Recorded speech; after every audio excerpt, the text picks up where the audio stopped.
Do you hear me? Yeah? Good. Just put my glasses on. Good morning. I hope you had a good start of today. I was asked to introduce myself, so I will do so. My name is Danielle Kuiten, and I'm invited to talk a little bit about my own practice. And also to make you set and aware about what I'm going to present to you. It's based on my lived experience. It's how I do my work. And it's the work I'm doing in a place called Amsterdam, in a district called Amsterdam Southeast, a very super diverse district. Just to make sure that I keep time, I wrote a script because if you give me time, I use it all. And of course we want at the end also some time for you to be able to ask me some questions. I have to apologize of doing this in English. My Arab is almost non-existent, even though I've been traveling to the region in the past 7 years, on and off. My mother tongue is Dutch. I'm not gonna throw that over you because it's a completely different language, but I hope we'll manage in the English that I bring you. So as said, I want to share some of my work, and it's the participatory work of Imagine IC. It's how we work on the concept of what we call heritage democracy. With the examples, I will reverse perspectives constantly, thinking and rethinking what is local and what is not. If we talk about our heritage, who is the we and the our or us, and in which context? And also if we talk about the globalization, we already had before the break the talk about how this movement of getting better connected, but also with a core of a movement that is also pushed by economy, but globalization is also pushed by some other major events that are happening, which means that people are migrating constantly, forced or by choice. And this is the story of Imagine IC, where all these people that have been migrating from different parts of the world land in Amsterdam Southeast, trying to build a home and trying to maintain their own voice, but also try to get in a dialogue with the surroundings they're in and the voice that is actually present. So how do you bring these two voices together in a dialogue and prevent concepts of erasing one for the other? So how can we coexist in both of them? Just to give you a little bit of geographical locality. So we are based in Amsterdam. With the area you can see, we're at the far end district. The interesting thing I always mention is if you're in the center, what we call the center, the city center of Amsterdam, you take the subway to Amsterdam Southeast. For a minute, you leave the city and then you re-enter the city. These are administrative rules, but this administration actually does something with the sense of belonging. So the people that are living in the district of Amsterdam Southeast, they actually feel disconnected with the city they belong to. And they feel that the policies that are put on them, they are put on by people that are so far from them. And therefore they also feel that sometimes their voices are not heard because they have to shout so loud to reach the center. And with that, I also want to then challenge here the idea of periphery and center, because we always say in the district of Southeast, this is our center. So maybe the governance that is based in the historical center, that's our periphery. So we share the house with the public library, and we do that on purpose because a library is an open space for everybody. And this is also what we want it to be. Another thing that I want to add before I really start to talk about Imagine IC is the context layers. So where we are based, that used to be wetland, water. we reclaimed that, and then it became dry land for big houses of the rich families that were living at the canals, and then they wanted to have summer houses. So you had the summer houses there and you had the farms. But then by the 50s, Amsterdam wanted to expand, and they started to look around where could they expand to. And then they found this beautiful stretch of land with some big houses, but for the rest, empty land that was not used. So they started to have negotiations to buy the land, to be able to expand Amsterdam. And some people were willing to sell it, but not everybody was. But then there comes your administration. At a certain point, they were forced out of their land, pushed further away from the city, because the city needed to expand and build more houses. So that's the start of modernist living, high-rise buildings, huge apartments, a lot of green spaces, streets that were on a higher level, separated from the pedestrians. The whole idea, which you also find in Paris or Brasilia, you see in Paris, the banlieue, this whole idea of different usage of housing was developed. And they were actually thinking that people that were living in the old houses in the city center, which are really small, that people would be really interesting to get more square meters and to move there. But they were actually not that keen, because it was far out and there were no infrastructure, there were no schools yet, there was no public transport. So for a long, long time, you had some, what we call the Bijlmer believers. Those were the people that first adopted and moved there. But there were a lot of these houses that stayed empty for a long, long time. And then you get a counterpoint in the Dutch history, which is the independence of Suriname. Suriname used to be a Dutch colony. And just before and during the independence, people got the choice to either get a Surinamese passport or stick with the Dutch one. And a lot of them chose for the Dutch one, but also chose to move to the Netherlands for a better future. So during that whole period, we had a lot of people arriving for Suriname in the Netherlands with different backgrounds. So you have your Afro-Surinamese, but you also have your Asian Surinamese, because they arrived on Suriname in different stages of time. So they all bring their own different stories arriving in Amsterdam. And due time, they actually started moving into the Bijlmer, which is the district that we are based in. And this is actually the point where we always say, from that point on, the Bijlmer is the arrival place for many people that come from all over the world.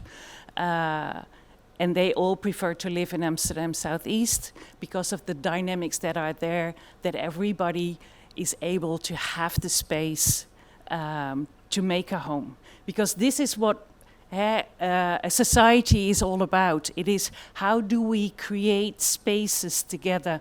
How do we allow space for each other to have, to create a home together with everybody's own backpack, with everybody's own cultural space, and not, again, not arriving and leaving your backpack somewhere else, erasing that part of you because now you're somewhere else. So how can you do that?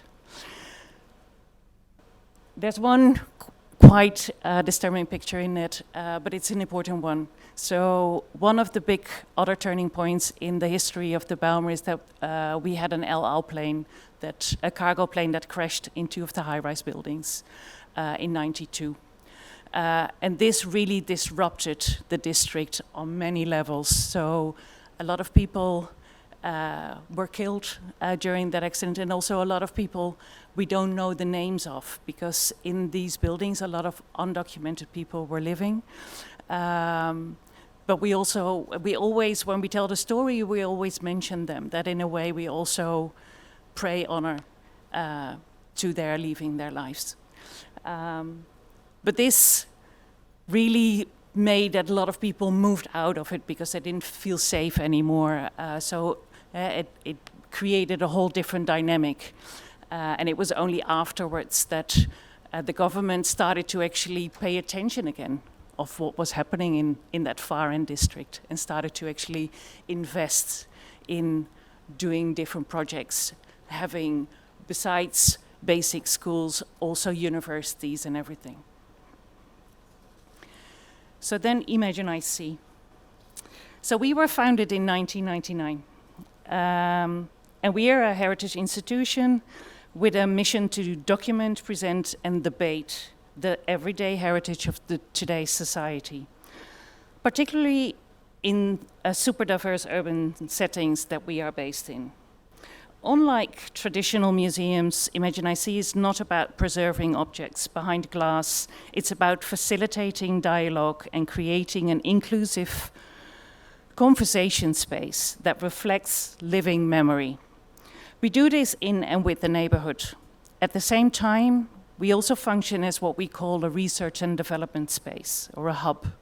We develop methodologies on participatory practices by constantly critically reflecting on what we do and with whom we do it and for whom we do it. And with that, we keep on innovating our heritage work, which we then share with museums and archives in the city, but also beyond. So at Imagine IC, heritage is made together. The space functions as a meeting point for conversations between generations, between newcomers and long-time residents, between different cultural and faith groups. These conversations often start with personal memories, family photographs, recipes, songs, but they grow into collective narratives. This way, Imagine IC helps transform individual stories into shared heritage.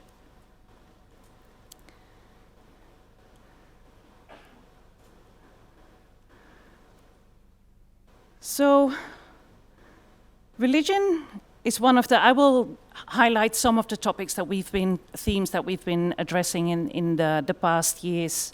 So religion is a central theme in the work of Imagine's work. When the modernist architecture of Amsterdam Southeast was created, it was interesting because it was designed with no religious houses. Because the designers were thinking, the religion is leaving, the churches were getting empty, we don't need that. Mind you now, Amsterdam Southeast has the highest density of prayer houses and prayer homes, both in official buildings like mosques and churches, but also in many cases there are in old offices, and there are also services that people keep at home. So in the different projects that we do, we actually interview the different generations in how they practice their religions and what is important for them and how they can do that in a space where there are so many religions living in the same area. So how do you have communications? How do you have conversations about each other? Also when you sometimes differ about certain things. So how do you have eye for each other, understand that the other differs, accept that, don't go into a debate, don't make it something as a competition that you know better, but just how can you coincide with that? Another one I already pointed out was actually the Bijlmer flight disaster. It was the El Al plane that crashed in one of the high-rise buildings. And this talks about maybe new traditions. So it is a big disaster that happened in this super diverse area of town. And for many of the residents, this tragedy left a lasting imprint, not only of loss and trauma, but also of solidarity and resemblance. So Imagine IC has worked with survivors, families and neighbors to document these memories. The result is a living archive of mourning, resilience, and collective healing. The project also showed how sometimes bringing different traditions of mourning can also create difficulties. So how do you come to one moment where you commemorate what is happening together if your mourning traditions are slightly different. And they actually worked for it. It didn't happen overnight. It took several years to find space, and every time some person is taking a step left and the others, to find how do we come into collectiveness. And then they also together actually designed the space. Close to where the two high-rise buildings were was a tree, and they, after the disaster, they say this is the tree that saw everything. And around that tree, a monument has been created, and actually the people from that neighborhood were all invited to bring in their own stories, so to create a space for everybody, and to have for everybody a space to mourn in their own way.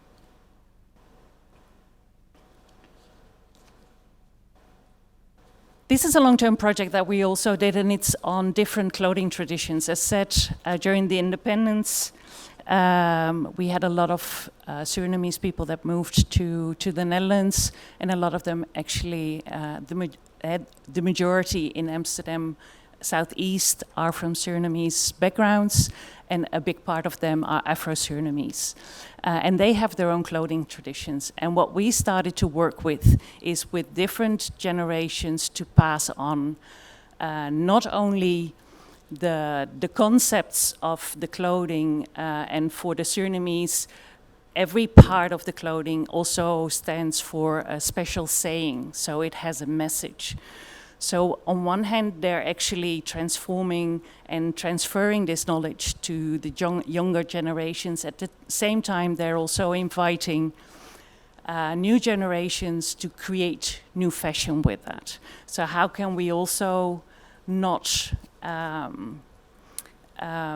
make it stand still now it has been traveling? Because that's another thing that's always challenging. So from the moment different traditions travel with you to a new place, you actually hold on to that. You don't want that to change, because that's your only connection to that first home.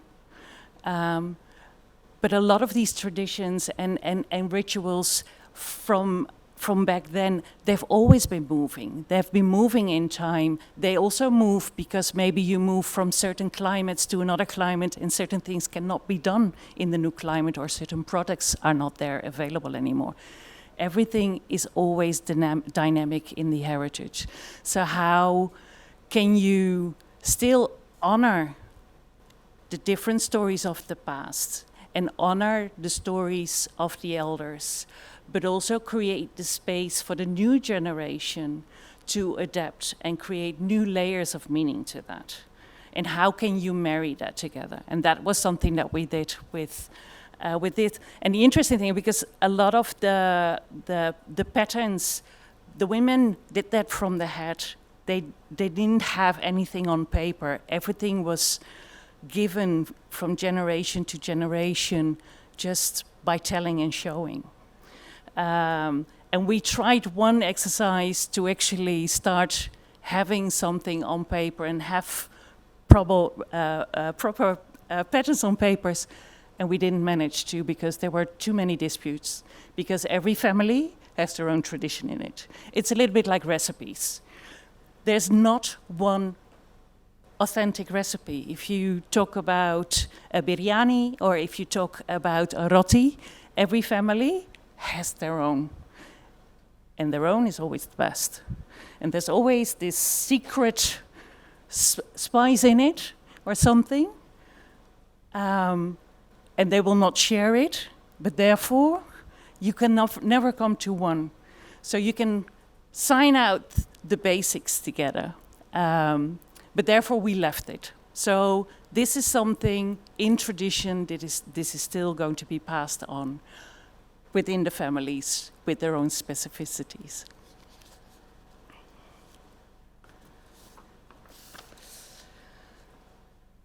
This was a project that we did with, I talked about the Surinamese, one of the former colonies. Another colony, the Netherlands was a big colonizer. They took the boats to many different parts of the world, and one was also to Indonesia and the Moluccas. And that also meant that after the independence of Indonesia, a lot of the people actually came to the Netherlands, and we have a huge Molokkan community in the Netherlands. And with them, we started actually working on a project which is called I Know Where Your House Lives. And it might seem a little bit odd, but this is something that I always heard on the street. So if there was a little bit of a dispute on the street, somebody would say to the other, I know where your house lives. So that means, don't fool me, I know where you live, and I will find you. But in the same sentence, this is also about, I know where your house lives, you don't belong here.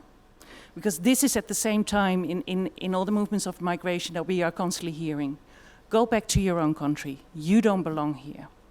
So this play on I Know Where Your House Lives was a project where we started to work with different groups, talking about, on one hand, what does it need, what do you need to feel belonging or to create a home? What are the moments you feel not at home? And is home something geographical, or maybe is it the imagined home? How do you move between different homes if you've been traveling quite a lot? So how do you connect the different homes together? And then on the other side, we looked at colonial collections in the World Museum. Because the interesting thing, especially in restitution conversations, a lot of the countries that hold stolen stuff, they still tend to say, but this is ours, even though I know it's stolen, but I can take better care of it, so I'll keep it. And therefore, so where does these objects belong? Yeah, because we now have a lot of these conversations where, if you move them, where do you move them to? And who is, at the end of the day, invited in these conversations? So often these are conversations between governments or big bodies.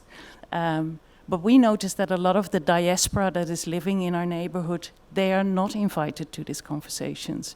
So how does it make them feel that certain objects that came from their countries of origin, they can see in the museum in the Netherlands? They might be moved away or not. So what does that do for them?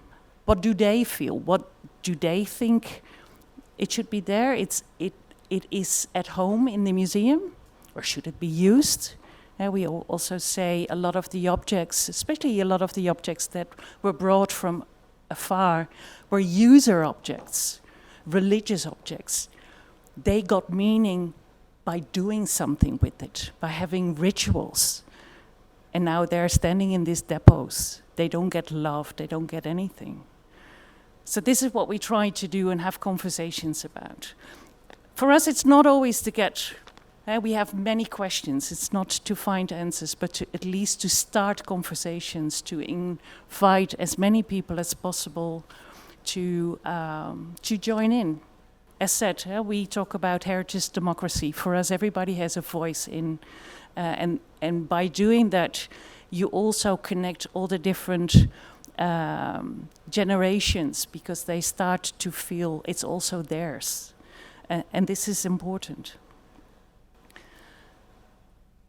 And in that sense, this is actually quite an important one. If we talk about the history of the colonial in the Netherlands and about Suriname, we had the whole slavery period. And then on the 1st of July every year, we commemorate and celebrate the abolition of slavery in Suriname. And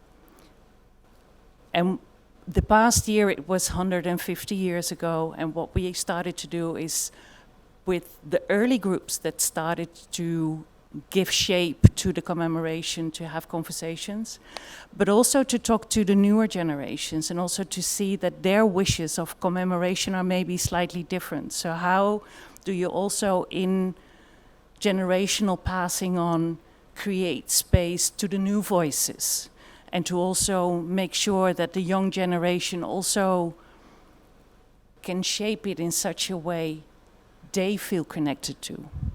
And mind you, nowadays, a majority of the young people that we are working with, they are not singular cultural, they tricultural. So they are connecting different cultural backgrounds, and so they also have to constantly move around and are actually torn sometimes also between these different cultural backgrounds. And for one of the things, they're actually, I worked with a big group that has both Surinamese and Moluccan backgrounds.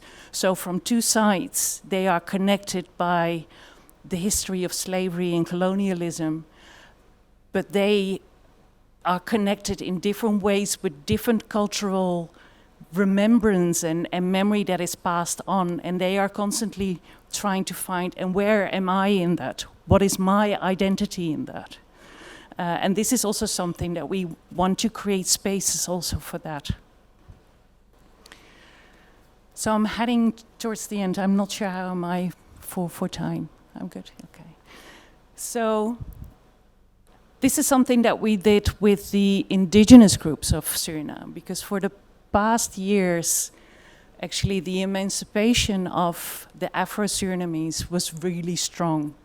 But at the same time then, the indigenous Surinamese voices were actually non-existent. And for the past years, they actually started to say, listen, we were also affected. It was our country, and it was invaded, and we were pushed out. And we also want to have a seat at the table to talk about this. So what we've been doing is actually going with groups to special collections that have been documenting Suriname, but with Western glasses on. And to invite them to have a dialogue with what is told about them, and see what they actually, what their own knowledge systems are. What is their own indigenous knowledge, and how can you, and what is from that indigenous knowledge is stolen actually by the Westerners, and how can you actually get hold of it back, and how can we work on that? So this is something that we just started earlier this year. Some final things, education. I think in everything what we do, education is the red thread. So it's not only school education, but it's in the broader sense, finding ways to invite people to sit to each other, to practice the act of listening. For us, that's essential. Also for us, I feel that I'm talking quite a lot here, but actually my daily job is sit and listen, to listen to the people we work with. What are the things that are important to them? What are their wishes? How would they like to give shape to that? And how can I assist in doing that using our networks of museums, of archives, of funders to make that possible? So, but then again, also listening is also something that we also ask from them. So how can we also listen to each other? We all have opinions, but can we also sit down, slow down a little bit and listen to each other, and what does that listening mean? So we've been doing trainings, what we call deep listening trainings, which is actually used in trauma care. And this is really to be conscious about us as heritage institutions also to be maybe a little bit less sending, but a little bit better in listening. Because there's so much knowledge out there, and there's also so much engagement out there. But it becomes hard if you start to enforce it from your own view. So how can you open up that conversation? And one of the methods that we developed together with the Rijnwaard Academy, which is the University for Applied Science in Amsterdam, is a method which is called emotion networking. And this is a visualization method where we bring different people, different stakeholders around the table to talk about an object. And we say, so what does that object do to you? How does it make you feel? And it is actually a practice in knowing that everybody, because sometimes we think we're all here, we're very much alike, so we're in the same bubble. But we all think slightly different. And we all have our own position, which is fed by where we come from. And we also change constantly our position. We don't think so, but we're constantly moving. Depending on where we are and who is the next bubble we are meeting, we are moving our positions constantly, which is not a bad thing. It's like recalibrating constantly, where are you? And this is actually a practice in where is my position and how can I listen to the other and how can we understand each other better? So we use this for schools, for school children. For school children, we use it in the space. So they move with their bodies. With adults, we use it with paper, and we use it with teachers. We use it with guides in museums. But we also use it in neighborhoods with the government. If something needs to be decided on, whether a statue needs to be replaced or taken away, taken down, or a square needs to be created for public space, they also use this tool because it's a great way to actually hear the different voices and also together then see which voices are still missing, which people should we still invite for the conversation if we want to come to common ground to make a decision about this.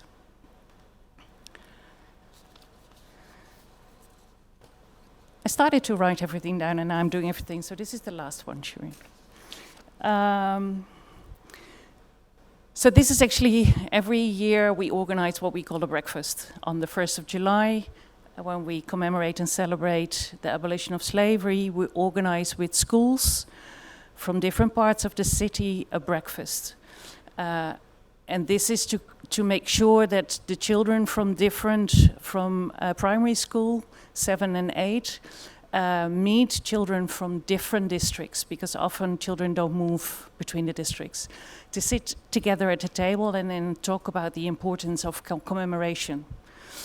And it starts with commemorating the abolition of slavery, but it can also be that children bring in their own moments of commemoration. So how can you have shared stories about commemoration, and how do you do that?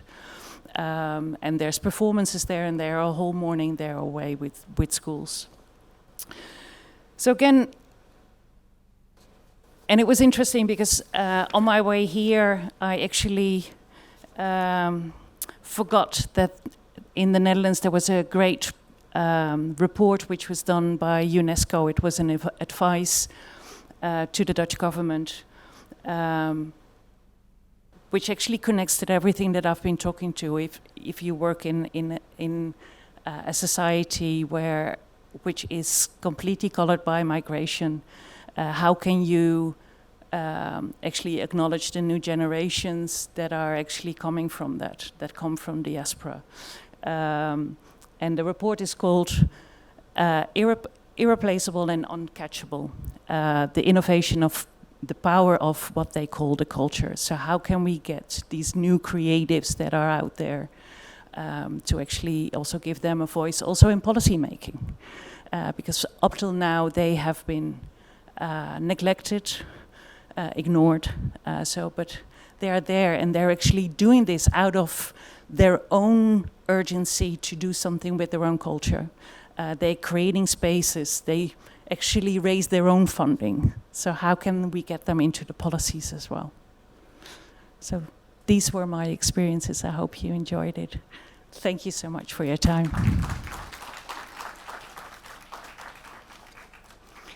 I think, Shireen, we open the floor for questions now, yeah?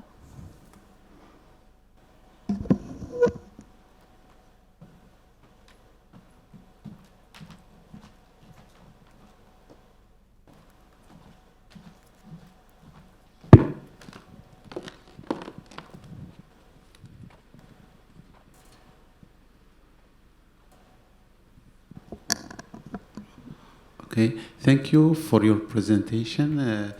I participated in an internship program with Netherlands Institute in Morocco, in the Ethnographic Museum of Leiden, Yeah. and we visited the section of the old colonies.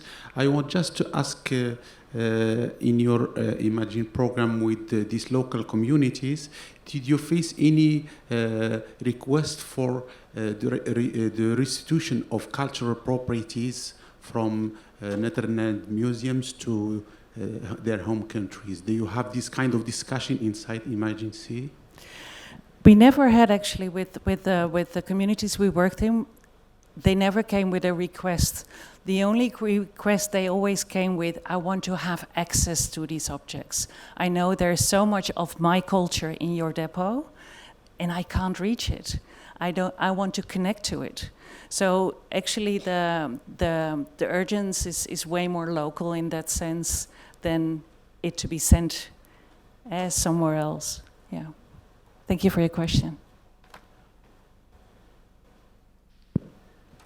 Thank you very much, Daniel. Daniel, this is bringing me again back to previous Sharjah Bayanil topic, thinking historically in the present, and this is very important. I apologize, I need to make my contribution in Arabic, so... Thanks for the warning. Thank you. الاستفسار اللي عندي او اللي ابغى اتداخل فيه مع دانيال، طبعا بدايه اشكرك على الاضاءات المهمه التي اشرتي لها، ونحن بصدد تغطيتها على الجانبين فيما يخص دور المراه ودور الشباب.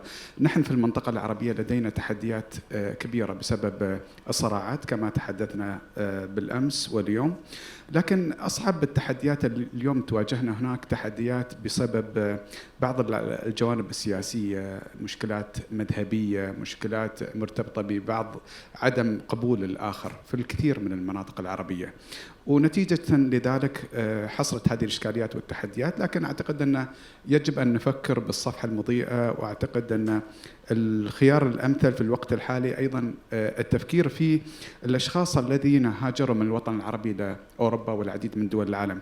فمسألة الاندماج ما قمتم به يعني بعملية دمج المجتمع السورينامي والانتقال واحترام وتقدير هذه المجتمعات التي هاجرت، لأن جزء كبير من هذه المجتمعات في الكثير من الدول لا تتلقى أي قبول. هذه المجتمعات نتكلم عنها المجتمعات الحديثة أو المجتمعات اللي جاءت من مجتمعات أخرى، فمجتمع في مجتمع آخر وثقافة في ثقافات أخرى، فمجموعة ثقافات موجودة من المهاجرين. عدم قبول هذه المجموعات الجديدة من أكبر التحديات التي تساهم في عزل هذه المجتمعات أو تؤدي إلى انحراف جزء كبير من تفكير هذا المجتمع اللي موجود في أوروبا وفي العديد من دول العالم نتيجة عدم القبول. فأنا أعتقد ما قمتم به قد يكون تجربة ومثال حي للكثير من مناطق ودول الوطن العربي في مسألة تقديم مثال ممتاز يتم العمل عليه في تقبل الآخر. شكرا جزيلا على ما قدمتم، ولنا الشرف أن نعمل معكم يعني في ال5 سنوات أو 7 سنوات في إمارة الشارقة في برامج كثيرة، ببرنامج سوا والعديد من المشاريع.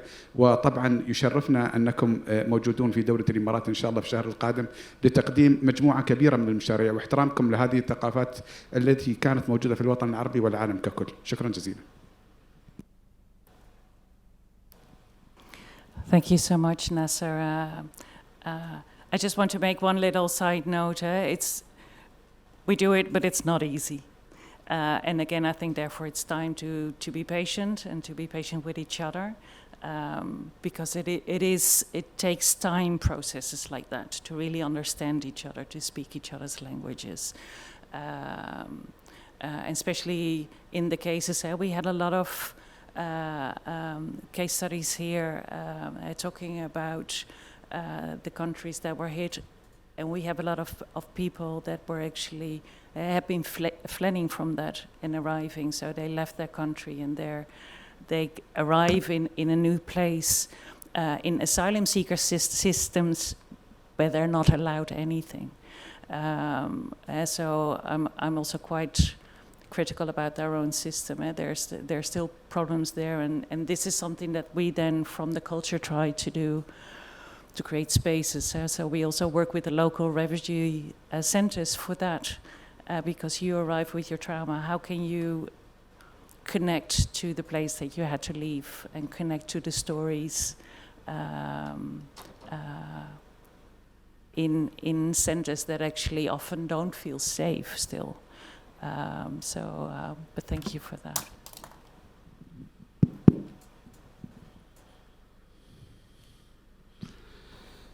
Well, thank you very much for your intervention, and it's very sensitive subject, and appreciated efforts.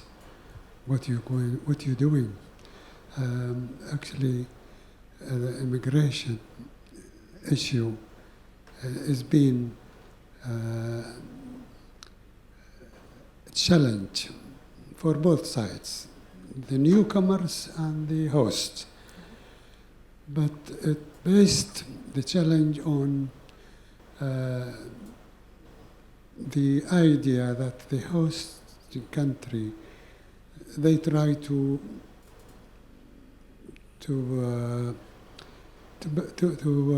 offer them the necessary things for living, housing, whatever, funding, schooling, all these needs.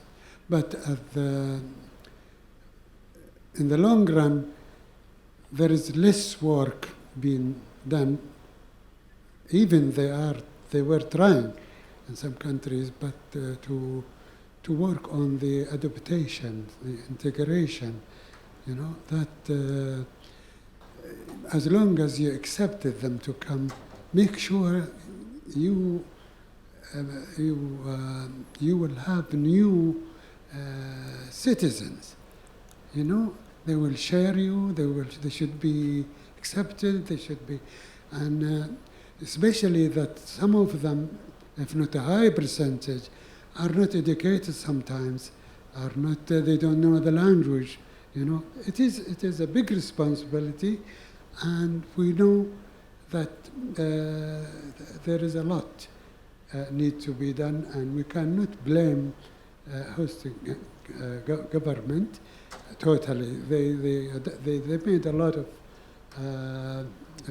efforts, but to help them to be integrated, that is a major responsibility, more than what you can offer them for need, because you are preparing them to enjoy living, not to eat and to have a house.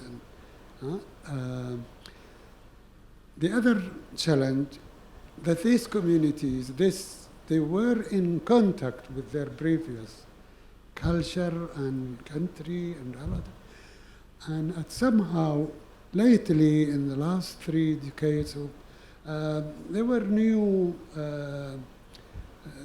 They were affected by some newcomers. Those newcomers came, as they claim, to save these communities from being westernized, and they took them to the wrong direction, and create some kind of haters,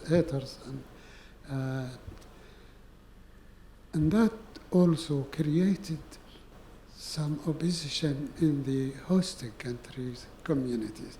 Who are they? They want to change our culture. They want it, okay? And this is something I think most of us understand the situation. But what you're doing and your group is something personally I feel jealous not to be one of you.